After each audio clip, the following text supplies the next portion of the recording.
Yes sir. तेव्हा तो खून त्यांनी का केला याचा आधी तपास लावा. खरं खरं काय केलं ते सांगा. अहो आम्ही काही करायचं ठरवलं तरी करू शकतो का? मी आंधळा, हा बहिरा. मी इकडे आहे बाबा. हा बहिरा. तेही खरंच आहे म्हणा, पण मला एक सांगा, तुम्ही या लफड्यात अडकलात कसे? अहो, काय सांगू तुम्हाला, एखादा आंधळा खड्ड्यात पडतो ना, तशी गत झाली आम्हा दोघांची. मला तुमच्याबद्दल फार वाईट वाटतं. अहो तुम्हाला वाईट वाटून काय उपयोग आहे? कायद्यानं तुमच्या साहेबांना वाईट वाटलं पाहिजे ना. मी काय म्हणतो, तुम्ही तुमच्या साहेबांना नीट समजावून सांगा ना. बघतो प्रयत्न करून. हा. पण साहेब जेव्हा प्रश्न विचारतील हा. तेव्हा त्यांना खरी खरी आणि नीट उत्तर द्या म्हणजे झालं. हो, काय? हो, हा. हो. हा. अरे तोंड उघडलं का त्यांनी? साहेब ते खूप गरीब दिसत आहेत. मला नाही वाटत त्यांनी काही केलेलं असेल असं. मूर्ख आहेस. तुझ्या अशा सहानुभूतीने गोत्यात दिसेल एक दिवस. सगळेच गुन्हेगार आपण गरीब असल्याचं म्हणतात आणि तुझ्यासारखे कच्चे हवालदार त्याला फसतात. तू इथं असता मी बघून येतो काय ते.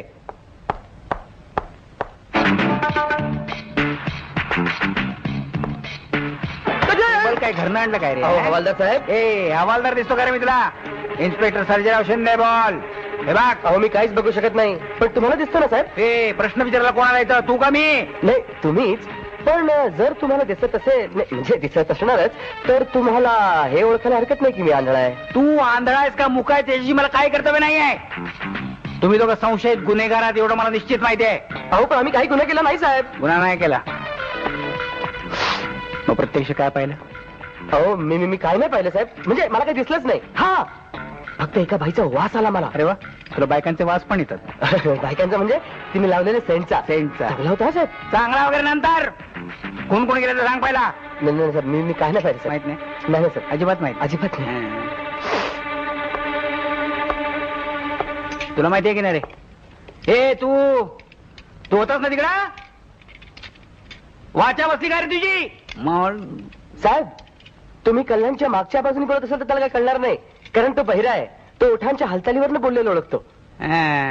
वा चांगलाय. एक आंधळा, एक बहिरा, चांगली समज घेतली गुन्हा पचवायला. घेतली नाही साहेब, परमेश्वराने दिलेत आम्हाला ती. साहेब इथं बसा ना. खुर्चीवर नंतर. कोण तुम्ही दोघांनी मिळून केलात ना? कोणत्या गाड्यावर तुम्हाला सांगितलं तुम्ही? आगाऊपणाने बोलायचं काम नाही. कोणाच्या वेळी तुम्ही दोघं हजर की नाही? कुणाच्या जागी 2000 रुपये होते. 2000. साहेब साहेब तुम्ही फार भरभर बोलताय, त्यामुळे त्याला कळत नाहीये. थोडं सावकाश विचारा.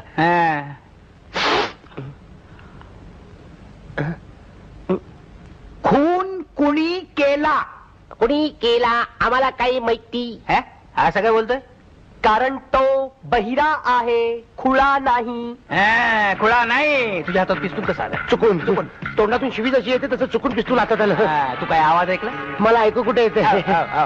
तू काय पाहिलं? पाहिलं ना, काय पाहिलं? त्या दुकानातून बाहेर पडताना एका बाईचे 2 पाय, आणि वाईट वाटलं. कशाबद्दल? पूर्ण बाई बघायला नाही मिळाली म्हणून. अहो त्या बाईचे पाय इतके गोंडस होते, तुम्ही असताना तर तुम्ही सुद्धा बघत राहिला असता.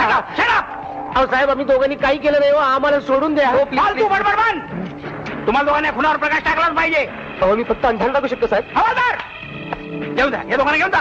एक आंधळा, एक बहिरा, एकाला पाहिलंच नाही, एकाला ऐकलंच नाही. या दोघांना कोठडीमध्ये बंद करून टाक. आज न उद्या बोलतील पोपटासारखे. अहो साहेब, त्यात काय एवढं महत्वाचं? ते नाही तुला समजायचं, आणि ते तुम्हाला विचारू पण नकोस. आज पुन्हा तुझ्यामुळे मला अपयश आलं. झुंजार साहेबांच्याकडे तुझी तक्रार करायलाच हवी.